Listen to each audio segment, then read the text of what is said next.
ఈ రోజు తాను నెల్లూరు జిల్లాలో ప్రవేశించినప్పుడు ఇక్కడ ప్రజలు తనకి ఇచ్చిన అపూర్వ స్వాగతం జీవితంలో ఎప్పుడు మర్చిపోనని నెల్లూరు ఎంపీ అభ్యర్థి వేణుంబాక విజయసాయి రెడ్డి అన్నారు. ఆయన ఆదాల ప్రభాకర్ రెడ్డి ఏర్పాటు చేసిన పరిచయ కార్యక్రమంలో మాట్లాడారు. ఈ సందర్భంగా ఆయన మాట్లాడుతూ, నేను పుట్టి పెరిగిన నెల్లూరు జిల్లాలోని ఎంపీ టికెట్ ఇచ్చిన వైఎస్ జగన్మోహన్ రెడ్డికి ధన్యవాదాలు తెలిపారు. నెల్లూరు ఎంపీ నియోజకవర్గంలో ఉన్న అందరూ ఎమ్మెల్యేల అభ్యర్థులను మీరు గెలిపించాలని, రాష్ట్రంలో అభివృద్ధి చెందిన 2 ప్రాంతాలు వైజాగ్, తిరుపతి కన్నా నెల్లూరును అభివృద్ధి చేస్తానని, నెల్లూరుకు జాతీయ రహదారి కనెక్టివిటీ ఉంది, నెల్లూరుకు విమానాశ్రయంతో పాటు ఇన్నర్ రింగ్ రోడ్డును కూడా తీసుకువస్తానని ఆయన పేర్కొన్నారు. రాష్ట్రంలో జరగబోయే ఎన్నికల్లో 175కు 175 స్థానాలు గెలుస్తున్నామని ఆయన పేర్కొన్నారు.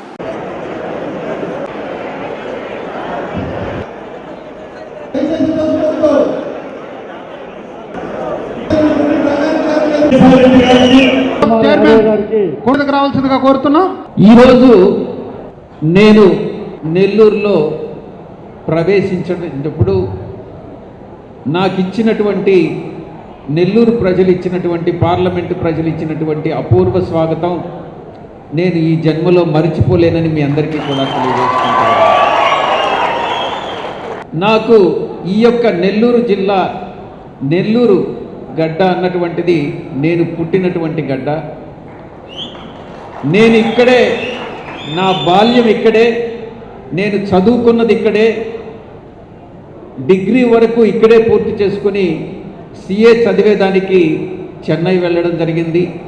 ఆ తర్వాత ప్రొఫెషన్, ఆ రకంగా జీవితం అంతా గడిచింది. నాకు నెల్లూరు నుంచి పార్లమెంటుకి పోటీ చేసే అవకాశం కల్పించినటువంటి గౌరవ ముఖ్యమంత్రి వర్యులు, మన పార్టీ అధ్యక్షులు శ్రీ జగన్మోహన్ రెడ్డి గారికి ధన్యవాదములు తెలియజేసుకుంటూ జీవితాంతం రుణపడి ఉంటానని, నాకు నెల్లూరు పార్లమెంటుకి సేవ చేసేటటువంటి భాగ్యం కలిగించినందుకు ఆయనకి ధన్యవాదాలు తెలియజేసుకుంటా ఉన్నా. రాజకీయాలు పక్కన పెడితే నెల్లూరు పార్లమెంటు అభివృద్ధికి నేను కాబోయేటటువంటి, మీరు మీ ఆశీస్సులతో కాబోయేటటువంటి పార్లమెంటు లోక్సభ సభ్యుడిగా నెల్లూరు పార్లమెంటు పరిధిలో ఉన్నటువంటి కందుకూరు, ఉదయగిరి, ఆత్మకూరు, కావలి, కోవూరు, నెల్లూరు టౌన్, నెల్లూరు రూరల్ 7 నియోజకవర్గాల్లో మన పార్టీ అభ్యర్థుల్ని మీరు గెలిపించాల్సిందిగా, మీ యొక్క ఆశీస్సులు వాళ్ళందరికీ ఇవ్వాల్సిందిగా నెల్లూరుని ఒక ముఖ్యమైనటువంటి విషయం మీ దృష్టికి తీసుకొస్తా ఉన్నాను. రాష్ట్రంలో మిగతా ప్రాంతాల కంటే కొంతవరకు ఎక్కువగా అభివృద్ధి చెందినటువంటి ప్రాంతాలు 2 ఉన్నాయి. ఒకటి విశాఖపట్నం, 2 తిరుపతి. మనం మన ప్రాంతాన్ని, నెల్లూరుని తిరుపతి కన్నా లేకుంటే ఇలా ఎందుకు కంపారిజన్ అని మీరు అడగొచ్చు.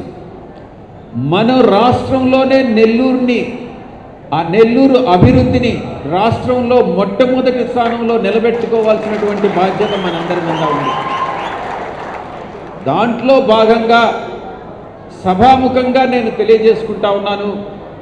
మొట్టమొదటిది నేను ప్రెస్ కాన్ఫరెన్స్లో కూడా చెప్పాను, మీరు నెల్లూరుకి మొట్టమొదటి వస్తున్నారు, మీరు నెల్లూరుకి ఏం చేస్తారని నన్ను అడిగినప్పుడు స్పాంటేనియస్గా నేను చెప్పింది ఏంటనంటే, నెల్లూరుకి హైవే కనెక్టివిటీ ఉంది, పోర్టు 2 పోర్ట్లు, సీ పోర్ట్లు ఉన్నాయి, కానీ ఎయిర్పోర్టుకి ఎయిర్ కనెక్టివిటీ మాత్రం లేదు. టాప్ ప్రయారిటీలో ఎయిర్ కనెక్టివిటీతో కోసంగా ఎయిర్పోర్టును తీసుకొచ్చేటటువంటి బాధ్యత నేను తీసుకుంటానని మీ అందరికీ తెలియజేసుకుంటా ఉన్నా. మరొకటి, ఇన్నర్ రింగ్ రోడ్డు కాకుండా ఔటర్ రింగ్ రోడ్డు కూడా తీసుకొస్తానని మీ అందరికీ కూడా సభాముఖంగా తెలియజేసుకుంటాను. దీనికి సంబంధించి కేంద్ర ప్రభుత్వంతో ఏ రకంగా అయితే మనం ఎవరిని ప్రభావితం చేసి, ఎవరిని మనకు సహాయం చేసేటటువంటి మంత్రుల్ని, మంత్రివర్గాల్ని, అఫీషియల్స్ని అందరినీ కూడా మేనేజ్ చేసుకుని మనం ఈ యొక్క అభివృద్ధిని అన్నటువంటిది సాధించుకోవాలి. మరి నెల్లూరు అన్నటువంటిది రాష్ట్రంలోనే మొట్టమొదటి ప్రప్రథమైనటువంటి అభివృద్ధి చెందినటువంటి ప్రాంతంగా తీర్చిదిద్దుకోవాలి అన్నటువంటి విషయాన్ని మీకు తెలియజేస్తా ఉన్నా. ఇక పాలిటిక్స్కి వస్తే మన పార్టీ, మన వైఎస్ఆర్ కాంగ్రెస్ పార్టీ తప్పకుండా 100కి 175కి 175 స్థానాలు గెలుస్తుంది. ఎందుకంటే మనం ప్రతి విషయంలోనూ సిద్ధం అనేటటువంటి పేరుతో ప్రతి విషయంలోనూ, అది పార్టీ అభ్యర్థుల ఎంపిక కావచ్చు, పార్టీ ఫేస్ మన అధినాయకుడు శ్రీ జగన్మోహన్ రెడ్డి గారు గత 4 సంవత్సరాల 10 నెలలు అందించినటువంటి సుపరిపాలన కావచ్చు, బడుగు బలహీన వర్గాలని, పేదవాళ్ళని, మిగతా సామాజిక వర్గాలకు సమాంతరంగా అభివృద్ధి చెందేటటువంటి పథకాల విషయంలో కానీ, పోలింగ్ బూత్ కమిటీల విషయంలో కానీ మన రాష్ట్రంలో 47,000 పోలింగ్ బూతులు ఉన్నాయి. 47,000 పోలింగ్ బూతులు ఉన్నాయి. మన పార్టీకి సంబంధించి ఒక్కొక్క బూత్కి 15 మంది పోలింగ్ ఏజెంట్స్ని మనం పెట్టుకున్నాం, బూత్ కమిటీలను పెట్టుకున్నాం, పార్టీని పటిష్టం చేసుకున్నాం. మనం పొలిటికల్ క్యాంపెయిన్ అన్నటువంటి దాన్ని ఇప్పటికే పూర్తి చేసుకోవడం జరిగింది. సిద్ధం 3 సభలు జరిగాయి, 4వ సభ జరగబోతా ఉంది. ఒక సభ తర్వాత ఇంకొక సభ ప్రజల నుంచి వస్తున్నటువంటి స్పందన కానీ చూస్తే తప్పకుండా 175కు 175 ప్రజలందరూ మన వైపు ఉన్నారు. తప్పకుండా విజయం సాధిస్తామని మీకు తెలియజేసుకుంటా ఉన్నా. మనం చాలా విమర్శలు వస్తూ ఉన్నాయి, అభివృద్ధిలో మీరేం చేశారు అని అన్నటువంటిది. నేను ఒక్కటే చెప్తా ఉన్నా, ఈ యొక్క విమర్శలు చేసేటటువంటిది సోకాల్డ్ ఇంటలెక్చువల్స్ ఎవరైతే ఉన్నారో వాళ్ళకి నేను ప్రతిస్పందిస్తున్నా.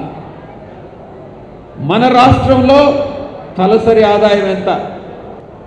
2014లో 19 వరకు తలసరి ఆదాయం ఎంత? మన రాష్ట్రం రాష్ట్ర స్థూల ఉత్పాదకత ఎంత? 2019 నుంచి 24 వరకు, 2014 నుంచి 19 వరకు ఎంత? ఈ రెంటిని పోల్చి చూసుకుంటే అభివృద్ధి అన్నటువంటిది దీంట్లో తప్పకుండా కనపడుతుంది. ఎవరు ఎటువంటి ఈ ప్రాజెక్టు చేశాను, ఈ ప్రాజెక్టు చేయలేదు, ఈ ప్రాజెక్టు నిలిచిపోయిందని చెప్పాల్సిన అవసరం లేదు. అభివృద్ధి అన్నటువంటిది రికార్డ్స్లో ఉంది. సూచికలు అన్నటువంటి ఇండెక్స్ని చూసుకుంటే తప్పకుండా తెలుస్తుంది. మనం చేయాల్సిందంతా 2019 నుంచి 24 వరకు ఏదైతే మనం అభివృద్ధి సాధించామో దానికన్నా మంచి సుపరిపాలన, దానికన్నా ఇంకా ఇంప్రూవ్ అయినటువంటి పథకాలని, సంక్షేమ పథకాలని, దానికన్నా ఇంకా ఎక్కువ అభివృద్ధి పథకాలని 2024 నుంచి 29 వరకు ప్రజలకు అందించాలి అన్నటువంటి ఒక మంచి లక్ష్యంతో వైఎస్ఆర్ కాంగ్రెస్ పార్టీ అధ్యక్షులు శ్రీ జగన్మోహన్ రెడ్డి గారు ఈరోజు మీ ముందుకు వస్తూ ఉన్నారు, ప్రజల ముందుకు వస్తూ ఉన్నారు. ఆయనకి, పార్టీని, ముఖ్యమంత్రి గారిని మీ యొక్క ఆశీస్సులు, మీ యొక్క సపోర్ట్ ఉంటే తప్పకుండా మనం అధికారంలోకి వస్తాం, 175 గెలుస్తాం, రాష్ట్రాన్ని అభివృద్ధి చేసుకుంటాం. ప్రతి ఒక్కరికి కూడా మొత్తం రాష్ట్రంలో 1,67,00,000 హౌస్ హోల్డ్స్ ఉన్నాయి, ఇళ్ళున్నాయి. ఎక్కడ తీసుకున్నా కూడా ఇంచుమించుగా 87% హౌస్ హోల్డ్స్, 1,67,00,000లో 87% హౌస్ హోల్డ్స్ ఏదో ఒక రకంగా మన పార్టీ, మన ప్రభుత్వం ఇచ్చినటువంటి సంక్షేమ పథకాల్లో లబ్ధి పొందినటువంటి పరిస్థితి ఈరోజు. నెల్లూరు రూరల్ నియోజకవర్గంలో తీసుకుంటే ఇంచుమించుగా 70,000, 75,000 హౌస్ హోల్డ్స్ ఉంటాయి. మీకే తెలుసు 75,000 హౌస్ హోల్డ్స్లో ఎంతమంది లబ్ధిదారులు అన్నటువంటిది మీకు తెలిసే ఉంటుంది. కాబట్టి రాష్ట్రంలో మళ్ళీ రెండవసారి 24 నుంచి 29 వరకు ప్రజలందరూ కూడా మంచి జీవితాన్ని, మనకు నిత్యావసరాలు అంటే మనకు ఉండేదానికి ఇల్లు, మనం కట్టుకునేదానికి మంచి బట్టలు, మనకు విద్య, వైద్యం అన్నీ కూడా సమకూర్చగలిగినటువంటి నాయకుడు ఒక్క జగన్మోహన్ రెడ్డి గారే. వైఎస్ఆర్ కాంగ్రెస్ పార్టీనే మనం గుర్తు చేసుకోవాలి. మీకు చంద్రబాబు నాయుడు గారు ఎన్నైనా చెప్పొచ్చు, నేను అది చేస్తాను ఇది చేస్తాను, నేను వైఎస్ఆర్ పార్టీ కన్నా ఎక్కువ, ప్రభుత్వం కన్నా ఎక్కువ చేస్తానని. మీరు ఏమి సాధించారు 2014 నుంచి 19 వరకు? మీరు 2014 నుంచి 19 వరకు సాధించలేనిది ఇప్పుడు 24 నుంచి 29లో సాధిస్తారా అని నేను ప్రశ్నిస్తా ఉన్నా. ఈ యొక్క అబద్ధాలను నమ్మాల్సిన అవసరం లేదు. చంద్రబాబు నాయుడు గారు ఆయన ఇదే ఆఖరి ఎన్నికలు, ఆ తర్వాత ఆయన రాజకీయ జీవితం సమాప్తమవుతుంది. కాబట్టి మీరు తప్పకుండా వైఎస్ఆర్ కాంగ్రెస్ పార్టీని గెలిపించాల్సిందిగా నేను మీ అందరికీ కూడా విజ్ఞప్తి చేసుకుంటా ఉన్నాను.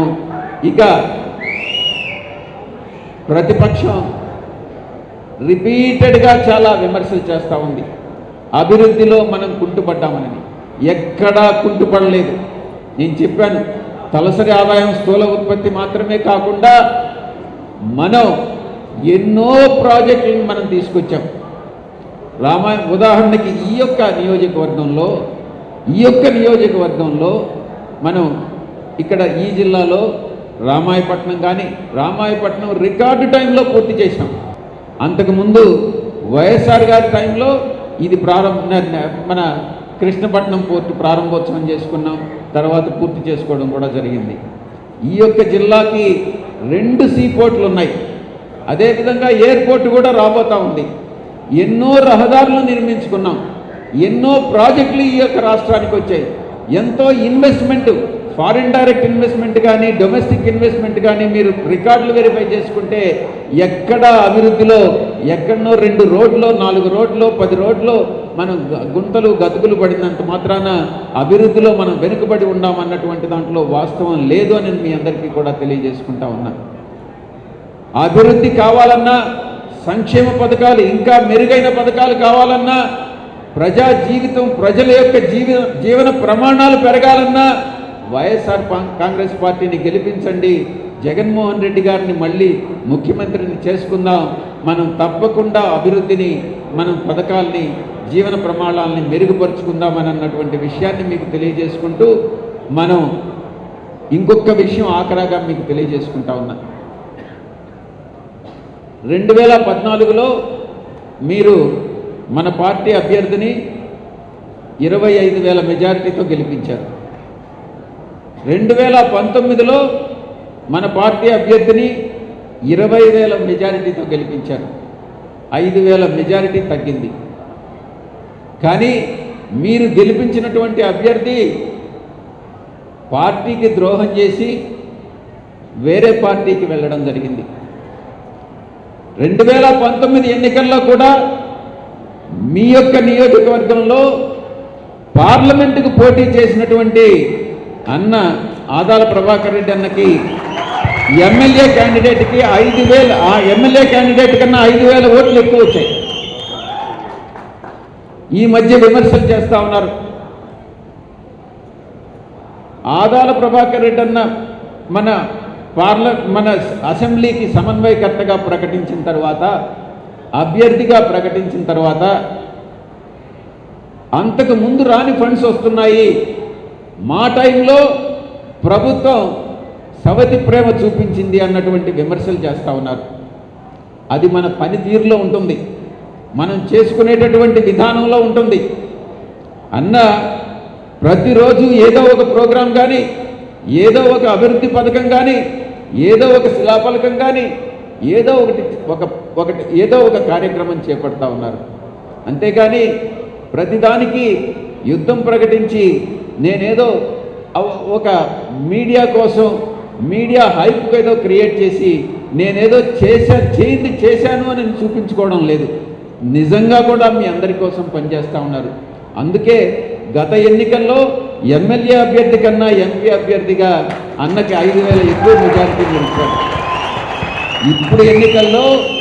ఇప్పుడు రాబోయేటటువంటి ఎన్నికల్లో మొట్టమొదట 2014లో మీరు 25,000 మెజారిటీ ఏదైతే ఇచ్చారో దానికన్నా ఎక్కువగా 30,000 మెజారిటీతో మీరు గెలిపించాలని అందరికీ కూడా విజ్ఞప్తి చేస్తాను. మీరు ఆశీర్వదించండి. మీరు గెలిపించండి, ప్రభుత్వం మనదే వస్తుంది. మన ప్రభాకర్ రెడ్డి అన్నయ్య ఇక్కడ మీ యొక్క శాసనసభ్యుడిగా ఉంటారు. అభివృద్ధి అన్నటువంటిది తప్పకుండా నెల్లూరులో ప్రజల జీవన ప్రమాణాలు పెరుగుతాయి. అభివృద్ధిలో నెల్లూరు ప్రప్రథమ స్థానంలో నిలబెట్టేటటువంటి బాధ్యత మేమందరం కూడా, నేను మస్తాన్ రావు గారు కానీ, అసెంబ్లీ ఎన్నిక కాబోయేటటువంటి ప్రభాకర్ రెడ్డి అన్న కానీ, నెల్లూరు పార్లమెంటు పరిధిలో ఉన్నటువంటి అందరూ గౌరవ శాసనసభ్యులందరం కూడా ఆ బాధ్యత తీసుకుంటామని మీ అందరికీ కూడా సభాముఖంగా తెలియజేసుకుంటూ